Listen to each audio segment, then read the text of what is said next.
This is Optimal Finance Daily, episode 1113, Train Yourself to Think in After-Tax Terms, by Kyle Mast of TrueHourlyWage.com. And I'm Dan. I am your host here on Optimal Finance Daily, and this is where I read to you from some of the very best personal finance blogs on the planet. And a happy Friday to you. Thank you so much for listening in. And hey, if you didn't know about this already, we give away books on Instagram pretty frequently. So if you're not following us there yet, you can find us at Old Podcast. But for now, let's get to today's post as we optimize your life. Train Yourself to Think in After-Tax Terms, by Kyle Mast of TrueHourlyWage.com. It's common for people to think that housing is the highest cost item in their budget. However, while it is for some, as your success and income grow, the amount you pay in taxes will begin to catch up and quickly surpass your housing as your highest expense. If you factor in all of the taxes you pay, you will probably realize that taxes are already your greatest expense. Don't stop listening to this just because taxes seem boring or overwhelming. The purpose of this post is not to be technical, explaining the ins and outs of the tax code, but rather to encourage you to think differently when it comes to your taxes. The goal is to add tax implications as an additional filter that you think through when you make financial decisions. If you want to gain more knowledge on a specific tax and its impact on your situation, there are countless free resources online. Many people think that understanding taxes is too complicated, so they resign themselves to not learning about them. However, while some aspects of tax are complicated, in general, it is just percentages, and much of it is pretty straightforward. Real quick, here are a few taxes that you really should be aware of. Federal income tax. This is what most people think of when they think of taxes. It is what you pay to the federal government based on your income. State income tax. You may or may not have this where you live. Where I live in Oregon, we have a hefty one, while Washington State, just to our north, has none. Capital gains tax.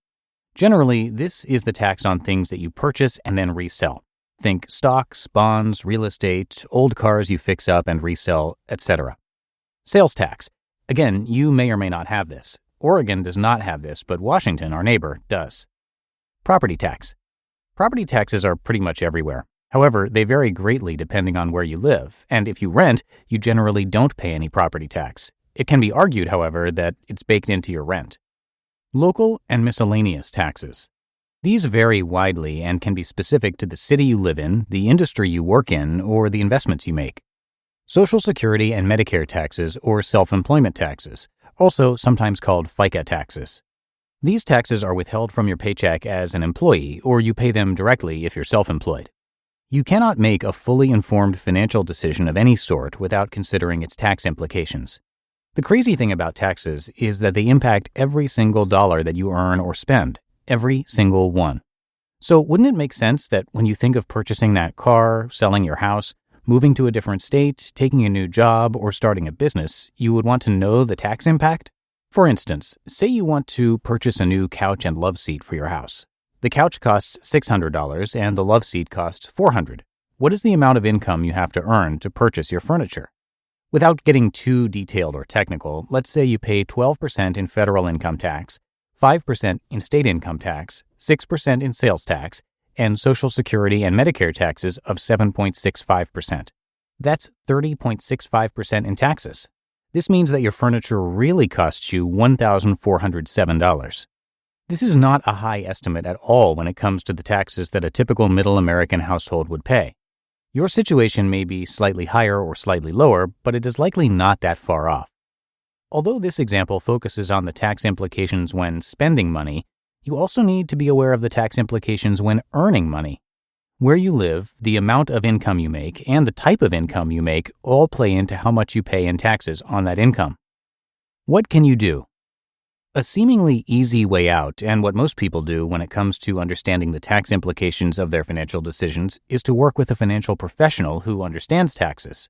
However, I would caution that not all financial professionals are created equal. I have taken on many clients that have been missing out on tens of thousands in tax savings due to poor planning, or that made a significant financial decision like a major job change or significant relocation without realizing the tax repercussions involved. Also, know that tax planning is in no way reserved for the ultra-wealthy. Some of the best tax planning strategies apply to people in lower income brackets. Taxes affect everyone. You are not the exception. Ultimately, you are personally responsible for understanding the implications of your taxes and how they impact you. This understanding will allow you to make informed decisions on your own, and also to ask quality questions to ensure you are working with a competent professional who can take you deeper. I wish you all the best as you strive to provide greater value with your limited time. You just listened to the post titled Train Yourself to Think in After-Tax Terms by Kyle Mast of TrueHourlyWage.com. And that's going to do it for today. Hope you have a great day and that your weekend gets off to a fantastic start if you're listening to me in real time. And I will be back with you over the weekend reading to you. That's where your optimal life awaits.